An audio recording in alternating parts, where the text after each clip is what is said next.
We're here with the entire first year undergraduate cohort of the UCL Institute of Archaeology. Whose Suitcase of Wonders should be Ethan, Tony, Ellen, Elaine, Ruth. Archaeotech is a 4-day course in which we introduce our students to the materials, to the methods, to the landscapes that they're going to be studying for the next 3 years. So what have you signed up for this afternoon? Glass bead production, metal cordage, Iron Age spear making. They'll be doing flintknapping, they'll be firing their own pots in kilns, they'll be turning ore into copper tools, learning about archaeology and the human past. I'm most excited in doing copper smelting because I really like metals. I'm quite looking forward to the flintknapping. I think that'll be. Have you done that? I think that'll be a lot of fun. I think I'm most looking forward to just learning how things were done in the past and how we can apply that to archaeological practices now. Choose your weapon. Quite a lot of elbow grease in this activity. Hey Charlie, Hey, how's it going? It's going well. We're just starting some bone modifications for our bone shovels. And these are cow bones? Yeah, these are cow shoulder blades. They have only just been scraped, the flesh has been scraped off. They haven't been boiled, so they still smell a bit, don't they, guys? And it looks like it's pretty hard work, actually. You're getting stuck in there. It's very physical. And I think that there's lots of evidence for this type of tool in British Neolithic, certainly. Yeah, there's a lot of examples in Skara Brae. There's some from Avebury, Stonehenge. So you're scoring it, then you're going to break it? Yeah, we're going to use hammer stones, which also comes from a flintknapping tool set, and smash the spines off of the shoulder blades to make it more streamlined so it will work better as a shovel.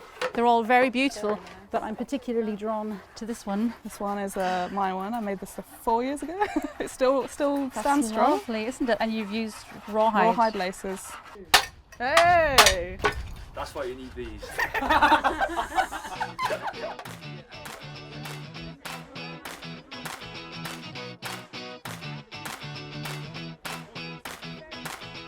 So this is really interesting. See, all that build-up of carbon, and that's basically because that bit of the firing was not getting hot enough to burn the carbon off.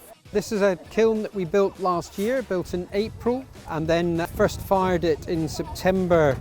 So it's then been covered up for a year, and we've come back and we're reusing it. And that was one of our interests, to see how many times, how much you can reuse a kiln like this. During the firing last night, we were hearing some popping sounds, some explosions, and that's basically from some of the pottery that was probably either not quite dry enough or being heated a bit too rapidly for that particular clay. Okay, so should we begin to take them off? It's fired, it's just broken. And to some extent that might be because of the explosions of other pots. I'm not sure how much that's that pot itself. That wouldn't had some of those cracks, but it is fully fired. This is completely unfired. So that's pretty much still the clay. I can still scratch that off. So that just shows how little heat was getting around that side. And even this side, you know, it's hardly fired at all. It's got a lot of carbon build up because it's not getting enough oxygen in there either. And one of the things you can see is, look how much charcoal build up there is. So it's quite interesting that we didn't find that in the excavated kiln. And I think that must mean that at some stage the water picked the charcoal up and took it out. Okay, so one of the things you might want to think about, because it's part of your writing up, is, you know, what are the archaeological remains from this? And in some ways, we very definitely know what some of the archaeological remains were because it's based on archaeological remains. But you can think about how similar or different this might be to what was originally there.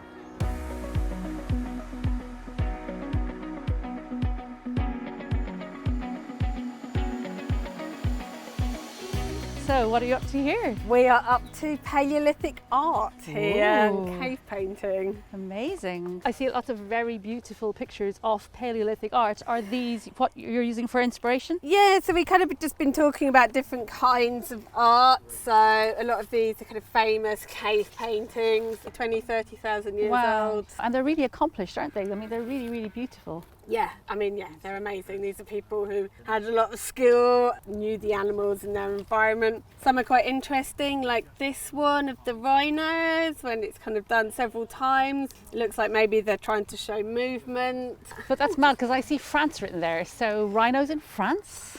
Yeah, across Europe you had a lot of animals, even in this country you had a lot of animals that we don't see now. So you've got lots of lovely, beautiful, kind of reddy, yellowy colours, Yeah. all these lovely ochres. This is basically mineral pigments, so soils that have got a lot of iron in them. So they come up these amazing colours. And yes, we've just been grinding them, so putting them on the stones and hitting them. So you can see in a way why they last the test of time, I suppose. Yeah, well this stuff doesn't decay, you know, it's a mineral. So unless if it's outside it might get weathered, maybe get washed away, but in a cave there's no real reason why you're going to lose this. So can I have a look in your cave of wonder? Please do, come. So this is 3 different groups of students, so each group's kind of been adding to what the last group have done. I like the cat riding the horse. I think that's it's quite special, isn't it? Very effective indeed. Brilliant. So we need to build a proper cave, don't we? So we Yes, can do some proper cave. I'll put it on the list. Okay.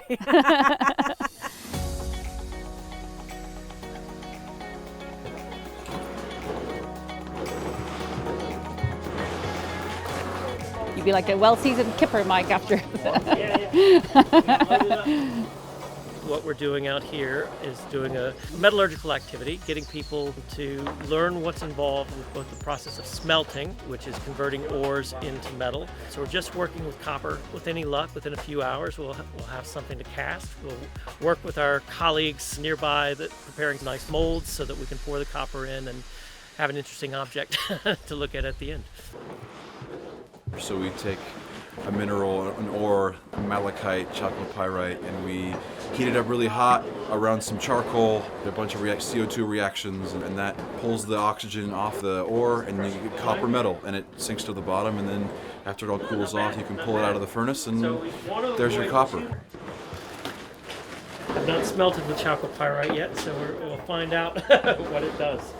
In order to get a clean reaction, we need some smaller bits of charcoal.